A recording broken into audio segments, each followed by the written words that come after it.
घरी बसणाऱ्यांना कायमचं घरी बसवते। आणि म्हणून अंतिम आठवडा प्रस्तावावरील विषयावर बोलत असताना उद्योग, सिंचन, सौर ऊर्जा, शेतकरी विमा, कायदा सुव्यवस्था असे बरेच प्रश्न आहेत। पण याचं उत्तर देण्यापूर्वी हे प्रश्न का निर्माण झाले याचा देखील खुलासा करावा लागेल। काही प्रकल्पांमध्ये विलंब झाला, तो कोणामुळे झाला ते जरा आपण पहा, उघडा डोळे बघा नीट।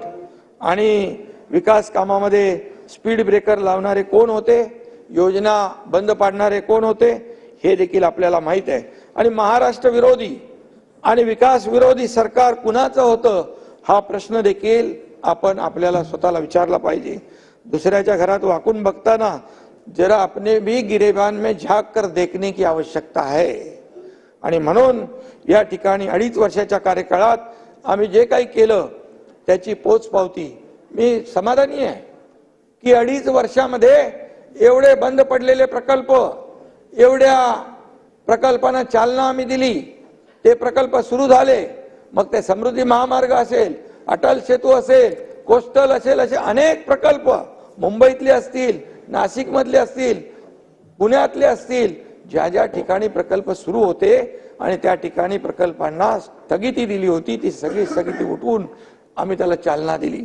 विविध योजनांना आम्ही चालना दिली आणि त्याची पोचपावती जनतेने आम्हाला या निवडणुकीमध्ये दिलेली आहे। आम्हाला कमी कार्यकाळ मिळाला पण आमचं काम विक्रमी झालं, हे तुम्ही देखील अंबादासजी मनातून तर मान्य करता।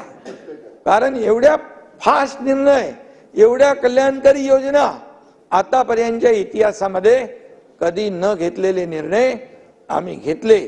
आणि म्हणून मगाशी म्हणालो खडसे साहेब की 2.5 वर्षाचं, 5 वर्षाचं, 10 वर्षाचं काम आम्ही 2.5 वर्षात करण्याचा प्रयत्न केलेला आहे। आता तर 5 वर्ष आहेत आणि म्हणून आणखी बरीच कामं करायची आहेत। विरोधी पक्षनेते आमचे मित्र आहेत अंबादासजी, राज्यातील कायदा व सुव्यवस्थेच्या बाबतीमध्ये आपण प्रश्न उपस्थित केला आहे, त्यांनी आकडेवारी आपण सांगितली। आताची आणि महाविकास आघाडी सरकारच्या काळातली आकडेवारी माझ्याकडेही आहे, पण सांगायची असेल तर माझ्याकडे आहे। आणि यामध्ये आपण जो मुद्दा उपस्थित केला होता, राज्यातील कायदा सुव्यवस्था गंभीर आहे, यामध्ये गुन्ह्याच्या संख्येनुसार आपला दुसरा नंबर आहे। पण मी आपल्या माहितीसाठी सांगतो, दर 1 लाख लोकसंख्येच्या मागे क्राइम रेट 297.5 आहे। त्यानुसार महाराष्ट्र राज्याचा देशात 8वा क्रमांक लागतो। आपण